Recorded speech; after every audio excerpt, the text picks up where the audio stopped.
Bonsoir à tous, mardi 1er novembre, soyez les bienvenus sur La Première.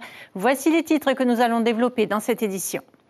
La Polynésie compte désormais 30 morts sur les routes depuis le début de l'année. L'homme de 70 ans renversé hier soir à Arouet n'a pas survécu au choc de la voiture qui l'a percuté. L'affluence dans les cimetières malgré la pluie à Tahiti, même si la Toussaint est officiellement la fête de tous les saints, ce sont les défunts qui sont célébrés aujourd'hui par les familles. Le Festival de la jeunesse, J-1 après 2 années blanches en termes de manifestations jeunesse. L'événement est attendu par les 15-25 ans. 4000 jeunes de Tahiti, Moorea et des îles sous le vent ont accepté le rendez-vous. Ils sont répartis sur 5 sites comme le lycée Gauguin où nous retrouverons Caroline Fary dans un instant. Parmi les acteurs de la jeunesse, l'Union territoriale de la Fédération sportive et culturelle de France, elle aussi accueille des jeunes des îles et compte bien participer au festival. Le président d'honneur de l'antenne polynésienne est notre invité, Pita Nati, nous livrera son regard sur l'avenir de la jeunesse polynésienne. Et puis, en pleine pénurie de carburant, le mondial de l'automobile est de retour à Paris après 4 ans d'absence. La voiture électrique nécessite des aménagements dans les Outre-mer. La série noire se poursuit sur les routes du Fénois. Un homme de 70 ans a été renversé par une voiture à Arouet hier soir. Cela s'est passé sur un passage piéton non loin du rond-point de la Poste. La victime n'a pas survécu. C'est le 30e accident mortel en 2022. Un jeune conducteur de 21 ans est mis en cause dans ce drame. Le point avec Rohan Pautoru et Marcel Bonneau. Un pare-choc défoncé, un trou béant dans le pare-brise, des stigmates révélateurs du choc violent qui a eu lieu hier soir à Arouet. Un septuagénaire de retour chez lui a été fauché par un jeune conducteur de 21 ans sur un passage piéton. Une nouvelle tragique, mais qui ne surprend pas les riverains. Ce n'est pas la première fois que ce genre d'accident se produit sur cette portion de route. Il y a eu plusieurs accidents de ce type. Moi-même, j'ai failli être fauché ici, sur ce passage piéton. Les automobilistes sont irrespectueux. Tu es obligé d'être très vigilant sur la route. C'est vraiment dangereux.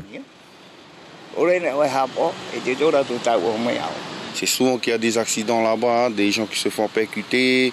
Et je demande aux personnes sur la route de vraiment veiller aux personnes qui sont à pied, en vélo. Et même ceux qui sont en vélo, il ne faut pas aussi faire n'importe quoi. Et il faut respecter le code de la route. En Polynésie, le bilan est désormais de 30 décès sur les routes, dont 7 concernant des piétons. Les facteurs accidentogènes sont souvent liés à l'alcool, les stupéfiants et la vitesse, des manquements graves au code de la route. Il y a une petite augmentation cette année par rapport aux 3 années précédentes, mais le nombre d'accidents est quasiment stable. Seulement quand il y a accident maintenant, ils sont plus graves. Si j'ai un message à faire passer, vraiment utiliser le seul outil qu'on nous a donné pour éviter tout ça, c'est le code de la route. Le code de la route, on ne nous l'a pas fait apprendre pour nous embêter. C'est le seul outil capable de nous protéger. À l'heure actuelle, le jeune conducteur a été placé en garde à vue. Selon les premiers éléments de la gendarmerie, il n'a pas consommé d'alcool. Et suite à cet accident mortel, la gendarmerie lance un appel à témoins. Le drame a eu lieu donc entre 18h20 et 18h40 au PK 4700 sur la RT2 en direction de Mahina au niveau de la station Shell Arouet. Si vous avez des informations, appelez la gendarmerie d'Arouet ou le 17. Attention au mauvais temps, Météo France a placé les îles sous le vent et les îles du vent en vigilance orange pour forte pluie. Les averses ont gagné en intensité cet après-midi. Un regain d'activité est attendu pour la nuit. À Hitiar, un habitant avait les pieds dans l'eau ce matin à cause d'une rivière qui avait débordé. Écoutez-le, il s'agit de Richard Perret. Il répond à Rohan Pautoru et Marcel Bonneau. On est au milieu de deux rivières. Et ces 2 rivières ont débordé dans toute notre zone à la maison. Dans la maison, il y a l'eau, la boue. Et là, pour le moment, on est en train de voir s'il y a notre pluie qui arrive. Donc, l'annonce qui a été faite. Quand il pleut, il y a les arbres, les petits arbres qui ont été coupés, qui sont pourris, qui ont été emportés par la rivière. Ils vont boucher les deux sorties du bus. C'est pas la première fois. C'est pas la première fois, c'est la deuxième fois que ça inonde dans la cour.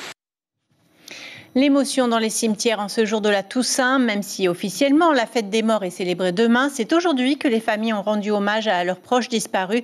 Mélodie Ouhilamoa Fassionné et Nicolas Suire se sont rendus au cimetière de l'Uranie à Papeete, particulièrement bondé. Que dire? Que faire pour leur montrer qu'on ne les oublie pas? Des fleurs, de belles couleurs pour panser les plaies du cœur. Conversation silencieuse en ce matin de la Toussaint entre une fille et le premier homme de sa vie. Mais ça me fait quand même du bien de voir mon père. C'est pas en personne, mais bon, venir sur la tombe, c'est déjà pas mal, quoi. Surtout pour la Toussaint. Il y a quand même une connexion, hein. C'est quand tu viens voir ta famille, il y a quand même ce lien. Hein. Un peu plus loin, Mahanatea et sa petite famille s'affairent autour de la tombe des grands-parents. Un rituel que la jeune fille ne rate jamais. Ils nous ont beaucoup aidés, genre financièrement comme mentalement. Quand on voulait lâcher l'école, ils étaient là à nous pousser dans nos études et tout. À côté de ma maman, parce que c'est sa couleur préférée, le jaune. La couleur du soleil et de la vie, disait Vehia Tepava, une femme qui cultivait sa joie de vivre et même jusqu'à ses derniers instants. Pour sa première Toussaint, ses enfants sont venus de Moorea avec des fleurs qu'elle avait plantées elle-même de son vivant, une façon de lui dire merci. Une femme très joyeuse qui aime faire la fête, rigoler, danser même. Elle était sur son lit et bougeait même dans sa chaise roulante, elle dansait même. On ressent ce qu'elle a fait pour nous pendant notre naissance jusqu'à notre âge. Hein, et elle nous a quittés comme ça. Et ça fait quand même quelque chose pour voir nos parents qui sont partis, qui ne sont plus avec nous. Demain 2 novembre, fête des morts, le recueillement se poursuit pour toutes ces familles. Il démarre demain à Toata. Le festival de la jeunesse réunit 4000 jeunes des Raromatei de Tahiti et de Moorea. Les derniers convois sont d'ailleurs arrivés ce soir de l'île Sœur.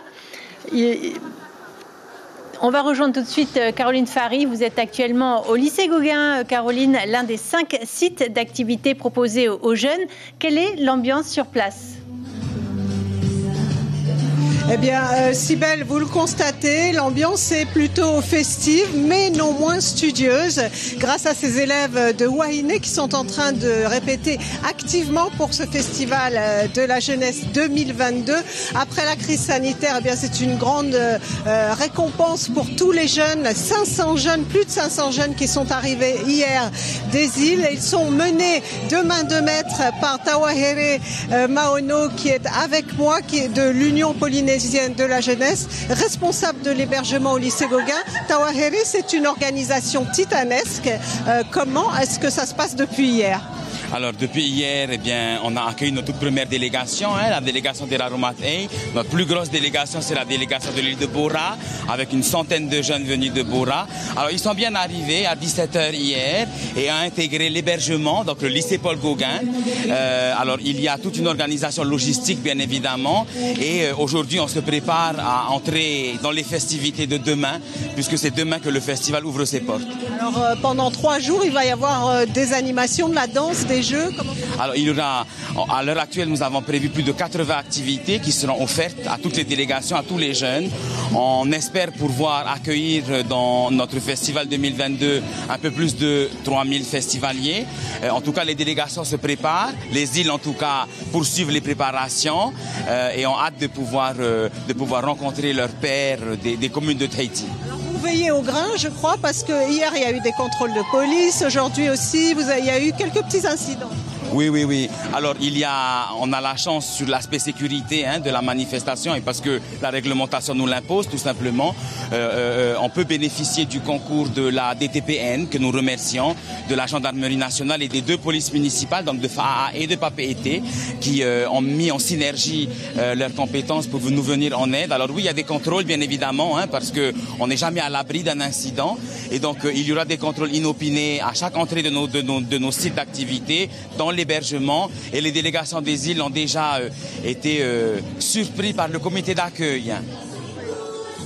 Je vous remercie Tawahere, on vous souhaite bonne chance pour ces 3 jours de festival et vous allez le voir, je vous propose à présent un focus sur le centre Tarevareva de Paea qui accueillait aujourd'hui une délégation et où les jeunes sont accueillis tout le long de l'année, des jeunes originaires des îles et ce matin eh bien, ils se préparaient eux aussi très activement pour ce festival. Regardez.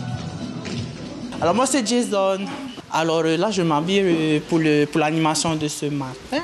Une matinée bien remplie pour ces jeunes de 13 à 17 ans. Après la messe de Toussaint, on se prépare pour le festival. Ici, c'est un peu la famille d'accueil des élèves des îles scolarisés à Tahiti. Ils viennent un peu de partout. Donc il y en a aussi qui viennent des lycées, des internes de lycée de Tarawa et de Mahina que justement nous accueillons avec nous. C'est toute une préparation, il faut se maquiller, bien se préparer et surtout faire en sorte que voilà, nos jeunes puissent s'épanouir à travers notre animation. Après une crise sanitaire frustrante, les lycéens des archipels se retrouvent le temps d'un week-end ou des vacances scolaires. Rencontre exceptionnelle pour une jeunesse parfois blessée, souvent guérie. Quand je suis venu ici, j'étais un enfant pas bien. J'étais un peu un grand cas. Je suis arrivé ici, j'ai un peu changé mon attitude, mon comportement. Quand j'étais en second, j'ai eu des fréquentations pas bien. Ça m'a emmené dans le trou noir. Il nous faut justement bien les accompagner avec bienveillance, avec, comment on appelle, avec beaucoup de simplicité et de les suivre pour qu'ils soient bien dans cette rencontre. Mercredi, il faudra relever le défi du spectacle devant les milliers de participants attendus au Festival 2022 de la jeunesse. Voilà, on se prépare à Paea pour le grand jour demain. Bonsoir Nati Pita, vous êtes le président d'honneur de l'Union territoriale de la Fédération sportive et culturelle de France qui accueille ces jeunes à Paea. Ce camp d'ado fait partie donc de la FSCF. Le Festival de la jeunesse, ça vous plaît comme initiative ? Tout d'abord, bonsoir, merci pour votre invitation. Bien évidemment, donc, puisque le Festival de la jeunesse est organisé, donc va s'ouvrir à partir de demain, les festivités. Donc les jeunes qui sont intégrés dans le cadre d'un camp ado ouvert depuis le début de la semaine vont profiter des activités qui sont mises en place par l'UPJ, par l'Union polynésienne de la jeunesse. On a entendu un jeune qui a connu des difficultés. On comprend que vous ne proposez pas que des camps de vacances. Finalement, vous allez plus loin. Vous venez en aide à des jeunes en décrochage scolaire, par exemple. Oui, tout à fait. Donc, pendant ces 2 semaines, nous accueillons dans ce camp d'adolescents et des jeunes qui sont, dans la grande majorité, viennent des archipels, donc de nos archipels, et quelques-uns qu'on accueille bien évidemment qui n'ont pas de situation, qui sont en décrochage, donc nous essayons de les accompagner tout au long de ces centres de vacances. Comment vous leur redonnez confiance ? Alors, c'est tout l'art justement, donc dans la bienveillance. Et nous avons eu la semaine passée donc la chance d'accueillir Jean-Marie Petitclerc, qui est un père, qui est un prêtre salésien, catholique salésien, qui nous a donc proposé une formation sur la bienveillance, une pédagogie Don Bosco. Bienveillance et fermeté, bien évidemment. Et donc les deux vont ensemble pour pouvoir accompagner au plus près ces adolescents. La police nationale, on l'a entendu, est présente sur les sites du festival pour éventuellement repérer des jeunes avec de la drogue. Ils vont d'ailleurs proposer un stand lié aux addictions. Quelle réponse, selon vous, faut-il apporter au fléau du PACA et de l'AIS qui est très présent maintenant ? Alors, je disais tantôt, l'accompagnement et le soutien de tous les jeunes. Et ça, c'est de mon point de vue, c'est un petit peu le projet éducatif de notre association, c'est de permettre à tous les jeunes, dès leur plus petit âge, de participer à des activités, qu'elles soient dans le domaine sportif ou dans le domaine culturel. Et donc accompagner les familles modestes et accompagner les familles qui ont des difficultés et pour ne pas proposer, justement pour proposer ces activités à ces jeunes. Je pense que c'est un des leviers sur lesquels nous devons tous, les institutions, les associations, nous devons tous nous appuyer pour pouvoir On ne s'appuie pas aujourd'hui suffisamment sur les activités sportives. Il n'y a pas assez de structures qui sont mises en œuvre, selon vous. Il n'y a pas assez de financement dans les quartiers pour venir en aide aux familles, pour que les jeunes puissent... Bon, de mon point de vue, et ça c'est un point de vue personnel, je pense qu'il faut, dans le cadre d'une politique de famille plutôt, c'est vraiment accompagner les familles modestes et les familles en difficulté, de manière à permettre à tous les enfants, depuis leur jeune âge, à pouvoir faire en dehors de l'école, parce que l'école est quand même importante, des activités sportives et culturelles qui deviennent addicts à ces activités. Donc, qui peuvent, c'est un levier qui peut remplacer peut-être, c'est une idée que je propose, qui peuvent remplacer toutes les addictions que nous voyons qui sévissent sur notre territoire. Quel est le message aujourd'hui que vous voulez envoyer aux familles et aux jeunes pour clore cette interview? Voilà, le message donc aux familles, d'abord aux familles, à toutes les vacances ou bien après l'école, c'est de proposer des activités culturelles ou sportives à nos enfants qui deviennent... C'est la clé selon vous. Voilà. Et donc à nos jeunes de tenir bon, et l'école est importante, l'éducation est importante, et comme dit Nelson Mandela, l'arme la plus puissante pour changer le monde, c'est l'éducation. Merci beaucoup Nati Pita d'avoir été avec nous ce soir. Petit retour sur la fête d'Halloween qui plaît beaucoup aux plus jeunes justement, jusqu'au Tuamotu. Sur l'atoll de Hall, l'association des parents d'élèves a même décidé d'encadrer et de structurer l'événement pour animer la vie du village, permettra à tous les enfants de recevoir des friandises, mais aussi d'organiser une buvette pour financer les fêtes de Noël. Écoutez les témoignages recueillis par Mathieu Allot. Où t'as trouvé tes bonbons? Un peu partout dans le village. Comment tu trouves cette soirée? C'est bien. On s'amuse beaucoup. Là, je suis dans le village, on peut un peu pour avoir des bonbons. Nous avons mis en place pour cette soirée d'Halloween 5 activités pour nos enfants. Et pour finir par une chasse aux bonbons dans les foyers bien distingués qui se passe actuellement très très bien. Nous sommes très satisfaisants. Nous remercions tout le monde d'avoir participé et merci à la commune, merci à tous les parents et merci à Hall. 4 ans qu'ils attendaient ce moment, le retour du mondial de l'automobile à Paris. Malgré la pénurie de carburant, quelques ultramarins ont fait partie des quelques 400 000 visiteurs. Les voitures vedettes étaient électriques. La voiture doit être écologique, mais cette révolution pose de nombreux problèmes outre-mer. Reportage au Parc des Expositions de la Porte de Versailles, Jean-Michel Mazerolle et Benjamin Ponté. Des standards, des bolides, mais surtout des toutes petites, minuscules, et la plupart sans carburant. Cette année, hormis quelques hybrides, il n'y en a que pour les voitures électriques. En veux-tu, en voilà. Sur les stands, la foule se presse pour découvrir les dernières nouveautés des quelques constructeurs présents, dont beaucoup de Chinois. Pour les nombreux ultramarins qui ont fait le déplacement à Paris, c'est un peu Noël avant l'heure. C'est beau, c'est épuré, voilà. Et... Ça fait envie justement ? Oui, ça donne envie d'acheter la voiture, même si on n'a pas encore le permis. Il y a des nouvelles voitures, des voitures qui sortent de l'ordinaire. Et franchement, c'est super. Je suis émerveillée par ce genre de voiture, surtout par l'opium. Car outre-mer, la voiture est une véritable institution. Au-delà de l'objet culte et de plaisir, elle permet de se déplacer dans des territoires exigus qui manquent de transport collectif. 475 000 véhicules en 2021, rien qu'à La Réunion, c'est 91% en plus en 20 ans. Plus de 15 000 véhicules neufs en 2021 en Nouvelle-Calédonie, c'était 2 fois moins en 2000. Alors, la mobilité toute électrique présentée ici à Paris est une révolution qui inquiète les ultramarins, plus habitués aux voitures thermiques tout-terrain. C'est plus une citadine. Il y a beaucoup d'SUV à Tahiti, parce qu'il y a beaucoup de montagnes, il y a beaucoup de routes. Donc pour moi, c'est pas vraiment adapté, non. Au-delà de ces réflexions pertinentes, se pose un autre problème beaucoup plus fondamental outre-mer, celui de la ressource énergétique.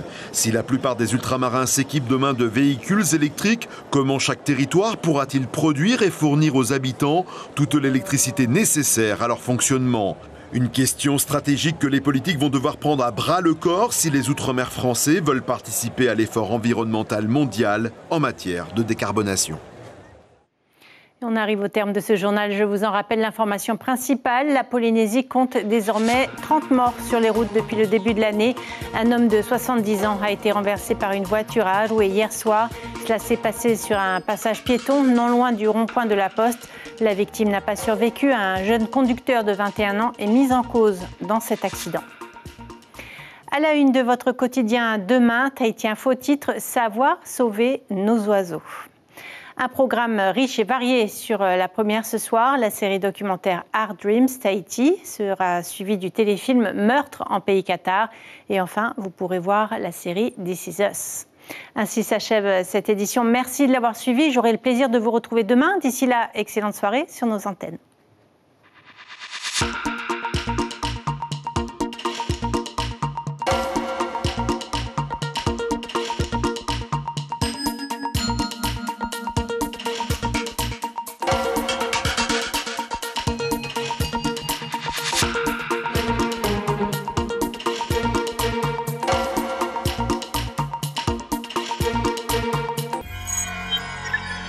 Retrouvez ce programme en replay sur notre site internet.